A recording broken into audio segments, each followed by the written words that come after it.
Baik, selamat pagi, siang, sore untuk evaluator dari Student Project SGDA 6. Hari ini kami dari SGDA 6 akan membawakan presentasi mengenai student project kami yang berjudul Nodul Tiroid.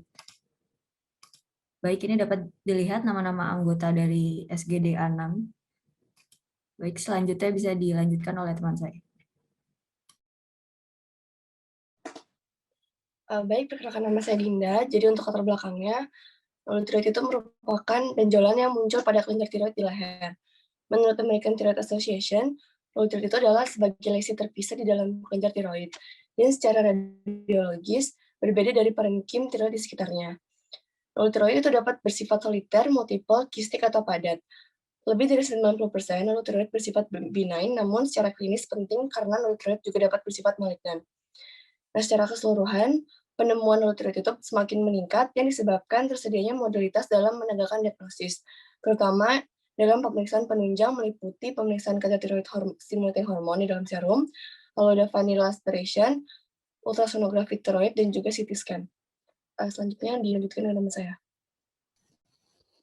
Perkenalkan, saya Ari. Di sini saya akan melanjutkan latar belakang tersebut. Jadi, prevalensi nodul tiroid dipengaruhi oleh usia, jenis kelamin, indeks massa tubuh, terkait obesitas, defisiensi yodium, paparan radiasi termasuk zat karsinogen, dan sindrom genetik terkait kanker tiroid. Sekitar 95% nodul tiroid itu bersifat asimptomatik dan sering ditemukan pada saat pemeriksaan radiologi yang tidak berkaitan dengan pemeriksaan kelenjar tiroid. Nodul tiroid pada anak-anak dan remaja memiliki peningkatan risiko keganasan dibandingkan dengan orang dewasa.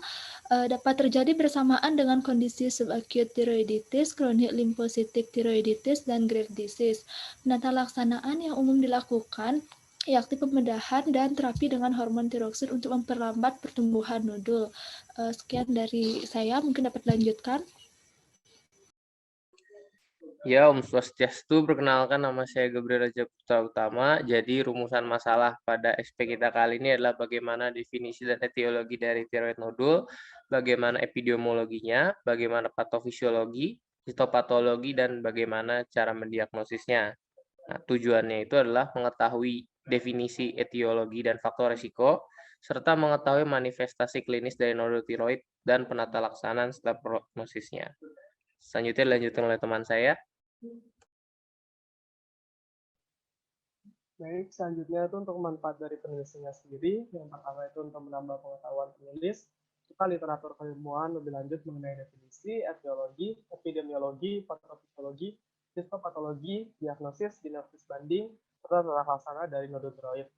Untuk masyarakat sendiri, diharapkan dapat mengetahui komposisi dan juga prognosis dari nodul tiroid. Selanjutnya akan dilanjutkan oleh teman-teman.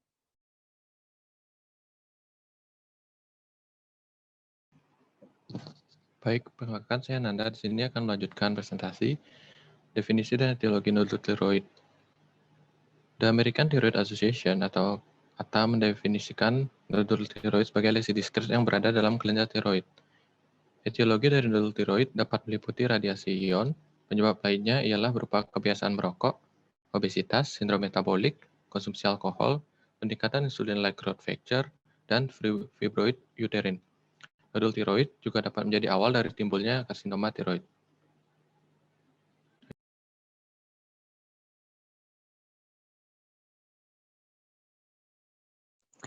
Baik, selanjutnya mengenai epidemiologi.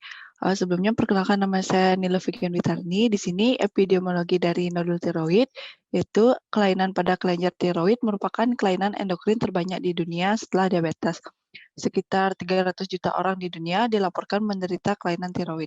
Terdapat 62.450 kasus kanker tiroid yang terdiagnosis pada tahun 2015, dengan 3 dari 4 kasus yang terjadi pada wanita di Amerika Serikat.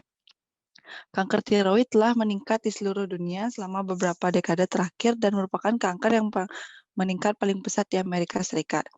2 dari banyak kelainan kelenjar tiroid merupakan autoimun seperti tiroiditis Hashimoto dan Graves. Sekitar 2 hingga 4% gangguan autoimun pada wanita dan 1% pada laki-laki di dunia. Angka kematian yang disebabkan oleh nodul tiroid berkisar 0,6 per 100.000 penduduk pada laki-laki dan 1,2 per 100.000 penduduk pada perempuan.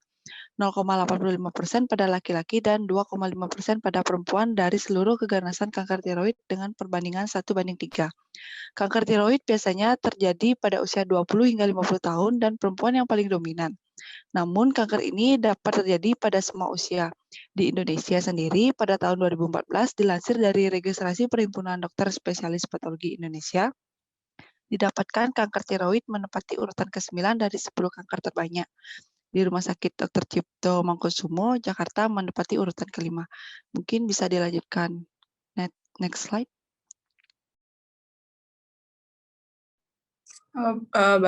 Selanjutnya ada patofisiologi dari nodul tiroid. Jadi sel-sel yang membentuk nodul tiroid itu dapat berupa sel tiroid, yaitu sel tiroid, sel radang atau sel kanker yang bermetastasis ke tiroid. Nodul tiroid yang terbentuk akibat hiperplasia itu sel-sel tiroid yang dapat disebabkan salah satu mekanismenya yang pertama itu ada defisiensi sintesis hormon tiroid. Jadi yaitu defisiensi sintesis hormon tiroid itu disebabkan oleh kelainan bawaan, defisiensi iodium, senyawa goitrogenik dapat mengakibatkan peningkatan TSH yang selanjutnya mengakibatkan hiperplasia kelenjar tiroid sebagai usaha untuk mencapai kadar normal hormon tiroid. Kemudian yang kedua ada stimulasi reseptor TSH, yaitu stimulasi reseptor TSH itu dapat menyebabkan nodul difusa. Stimulan TSH tersebut dapat berupa kadar TSH, antibodi reseptor TSH, resistensi pituitari terhadap hormon tiroid, adenoma di hipotalamus atau pituitari, tumor yang memproduksi human chorionic dan atau HCG. Kemudian keberadaan nodul tiroid itu dapat ditemukan dalam berbagai kondisi, yaitu antara lain ada ditemukan secara tidak sengaja oleh pasien. Kemudian yang kedua ada ditemukan secara tidak sengaja pada pemeriksaan fisik atau radiologi yang tujuan awalnya tidak berhubungan dengan tiroid. Kemudian yang ketiga ada terdapat gejala klinis hipertiroidisme atau hipotiroidisme. Kemudian yang keempat ada nodul menyebabkan kompresi lokal yang menimbulkan gejala seperti sensasi globus di tenggorokan, keluhan menelan, sesak nafas, dan suara serak. Baik, sekian. Mungkin bisa dilanjutkan oleh teman saya.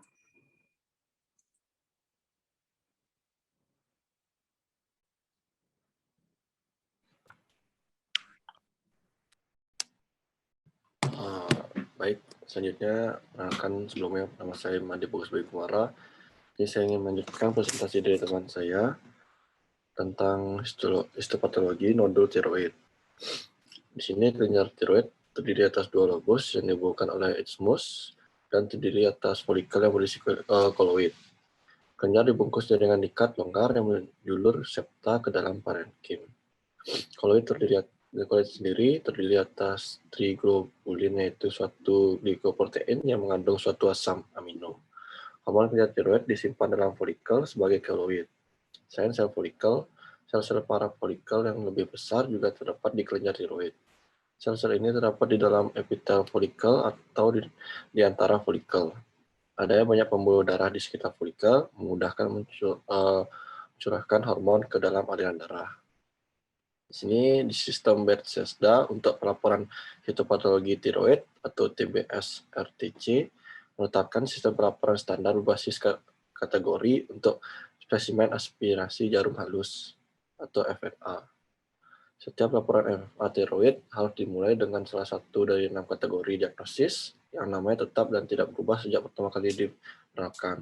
Di sini yang pertama ada tidak terdiagnosis atau tidak memuaskan. Yang kedua ada jinak, yang ketiga ada atipia dengan signifikasi yang tidak dapat ditentukan atau lesi folikel dengan signifikasi yang tidak dapat ditentukan.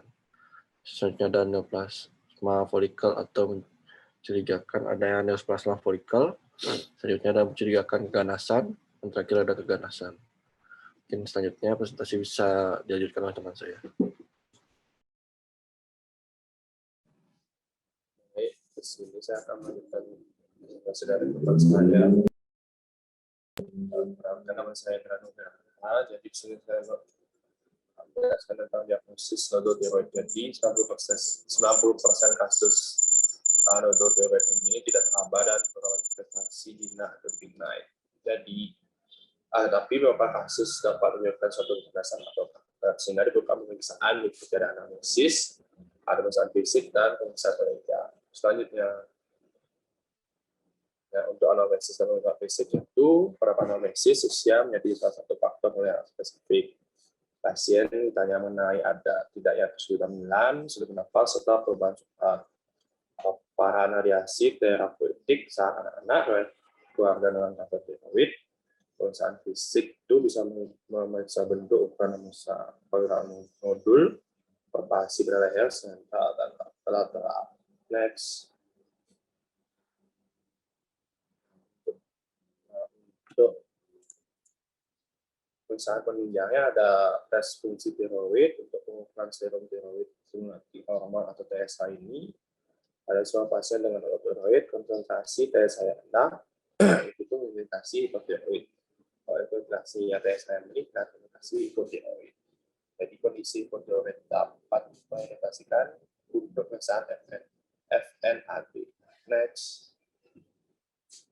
Nah, masih pada pemeriksaan penunjangnya ada pemeriksaan USG, jadi karakteristik gambaran USG muncul itu USG tiroid ada lesi noduler dan dapat dibedakan dengan parameter sekitarnya. Yang untuk tinggi nodul dan level nodul itu secara total bisa merupakan evaluasi USG nodul tiroid dibagi menjadi 5 macam. Nah, 5 macam itu bisa dilihat pada ini tabel berikut. Next. Nah, ini contoh gambaran USG-nya. Ini ada beberapa gambarannya. Bisa dilihat ada nodul tiroid, pigmentasi, nodul batas irregular, nodul telaten white, nodul dengan situasi dengan lemak, gambaran USG nodul tiroid vertikal. Next. Nah, untuk pemeriksaan FNAB untuk menyeleksi pasien dengan curigaan keganasan dan melakukan tindakan operasi. Jadi rekomendasi FNAB untuk diagnosis nodul tiroid berdasarkan tampilan USG-nya. Nah, untuk berdasarkan tampilannya ada kecurigaan tinggi, sedang, rendah, juga sangat rendah, dan naik. Nah, untuk besar-besaran itu atau size-nya untuk yang tinggi itu lebih dari 1 cm. Kita juga sebut dengan 1 cm, yang lebih yang rendah itu 1,5 cm, yang sangat rendah yang lebih dari 2 cm. Yang untuk jinak itu tidak perlu. Next. Nah, ini untuk band 1, 2, 3, 4, 5-nya. Dan 1, 2, 3, 4-nya. Next. Nah, sekian dari saya. Terima kasih. Baik, selanjutnya saya akan menjelaskan mengenai diagnosis banding dari nodul tiroid. Perkenalkan, nama saya Komari Purdiantara. Jadi 80% dari nodul tiroid itu merupakan nodul yang jinak, seperti koloid nodul, kemudian nodul hiperplastik, tiroid adenoma, dan juga nodul dominan dalam gondok yang multinodular. Nah, selain dari hal tersebut, ada juga beberapa diagnosis banding yang lain. Yang pertama itu adalah congenital necrosis, di mana salah satu contoh penyakitnya itu adalah thyroglossal duct cyst atau TDC, di mana untuk TDC ini lokasi massa yang paling sering itu ditemukan pada leher anterior. Untuk gambaran MRI-nya bisa dilihat pada slide, bisa di next. Nah, kemudian untuk diagnosis banding yang kedua itu adalah branchial cleft cyst atau BCC, di mana ini merupakan kelainan kongenital pada leher lateral. Hal ini terjadi karena tidak adanya branchial cleft yang seharusnya mengalami regresi selama perkembangan janin. Nah, untuk branchial cleft cyst ini memiliki lesi yang lunak, kemudian tidak nyeri dan juga dia mobile, serta memiliki ukuran yang bervariasi. Untuk diagnosis banding yang ketiga itu ada tiroid paraganglioma. Ini merupakan tumor neuroendokrin dari paraganglia. Untuk tiroid paraganglioma ini sangat jarang terjadi dan sering mengalami misinterpretasi atau salah diinterpretasikan dan didiagnosis sebagai tiroid nodul ketika dilakukan pemeriksaan FNAB. Nah, kemudian yang selanjutnya yaitu ada esophageal fibrovascular polyp.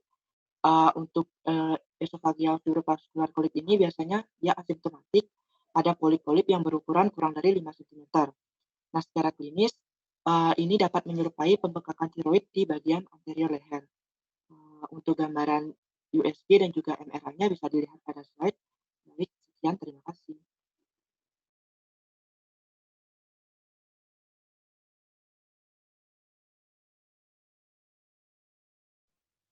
Baik, di sini perkenalkan nama saya Kada Ayu Sri Tesayanti dengan 3 NIM digit terakhir yaitu 034.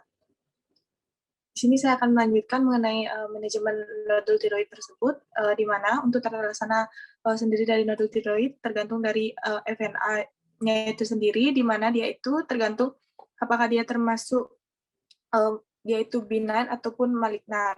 Nah, selain itu, pemeriksaan USG juga sangat berperan penting sebagai pemandu hasil dari pengobatan yang dilakukan, di mana hasil dari pemeriksaan sitologi dengan FNA itu memberikan 6 gambaran kategori diagnostik umum, di mana ke-6 kategori tersebut akan menunjukkan bagaimana penata laksanaan lanjutan untuk nodul tiroid itu sendiri. Yang pertama yaitu non-diagnostik, di mana dia itu memiliki risiko kanker sekitar 5 sampai dengan 10%. Kemudian yang kedua yaitu benign dengan risiko kanker yaitu 0 sampai dengan 3%.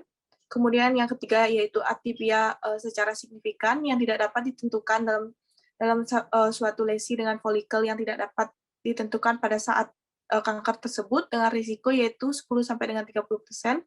Kemudian yang keempat yaitu folikel neoplasma dengan risiko kanker yaitu 25 sampai dengan 40%. Kemudian suspicious malignan atau suspek malignan yaitu dengan risiko kanker 50 sampai dengan 75%. Kemudian yang terakhir yaitu malignan dengan risiko 97 sampai dengan 99%. Nah, untuk biopsi non diagnostik tersebut dianggap tidak memadai secara sitologis karena jika tidak terdapat sel ganas tidak boleh ditafsirkan dengan melakukan biopsi negatif, apalagi jika jaringan folikel yang diperoleh hanya sedikit. Nah, untuk FNA itu sendiri biasanya diulang pada 4 sampai dengan 6 minggu untuk mendapatkan suatu hasil yang maksimal dalam penata laksanaan dari nodul tiroid itu sendiri.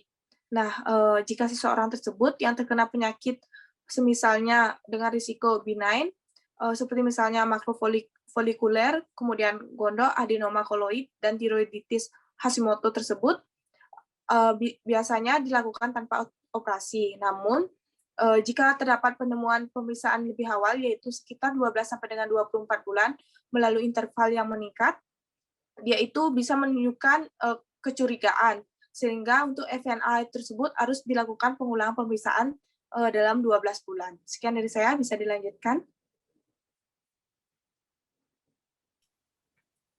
Baik, perkenalkan nama saya Victoria dengan 3 digit NIM terakhir 056. Saya izin untuk melanjutkan. Jadi untuk komplikasi dari nodul tiroid ini, yang pertama ada hipertiroidism. Jadi nodul yang ada di tiroid itu dapat memproduksi tiroid hormon berlebihan, sehingga tingkat hormon dalam tubuh akan meningkat dan terjadilah hipertiroidisme.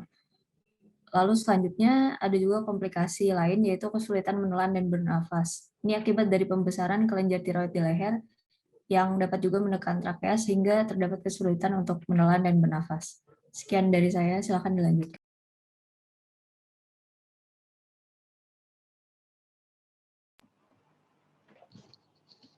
Baik, maka di sini saya Nanda akan melanjutkan. Nah, jadi untuk prognosis dari nodul tiroid, pada temuan menggunakan ultrasound telah ditemukan bahwa nodul tiroid soliter dengan kalsifikasi mikro akan cenderung mengarah menuju karsinoma pada sekitar 50% kasus. Selain itu, nodul tiroid soliter juga lebih berisiko berkembang menjadi malignansi dibandingkan dengan nodul multinoduler. Sementara itu, nodul multinoduler cenderung berasosiasi dengan kanker yang sifatnya benigna pada tiroid, dan ukuran volume nodul yang kurang dari 38 ml memiliki risiko 48 kali lebih mungkin untuk berkembang menjadi keganasan. Baik, dilanjutkan oleh teman saya. Ya, perkenalkan saya Gabriel, izinkan melanjutkan. Jadi kesimpulan dari SP kita kali ini, tiroid nodul merupakan satu lesi diskrit atau lesi yang terpisah-pisah di sekitar tiroid. Nodul tiroid ini berisiko berkembang menjadi kanker. Nodul tiroid dapat dibentuk oleh satu sel radang atau sel kanker yang bermetastasis atau sel tiroid itu sendiri yang terjadi hiperplasia karena kekurangan hormon tiroid. Nah, untuk membantu menegakkan diagnosis tiroid ini, jinak atau tidak, diperlukan pemeriksaan meliputi anamnesis, pemeriksaan fisik, serta pemeriksaan penunjang, meliputi pemeriksaan laboratorium seperti serum tiroid, PSA, ultrasound, serta FNAB. Untuk saran dari SP kali ini, perlu dilakukan penelitian lebih lanjut, terutama untuk menata laksanaan dan pemahaman mengenai pengertian gejala patofisiologi dari penyakit nodul tiroid. Sekian SP yang kami bawakan dari A6. Terima kasih.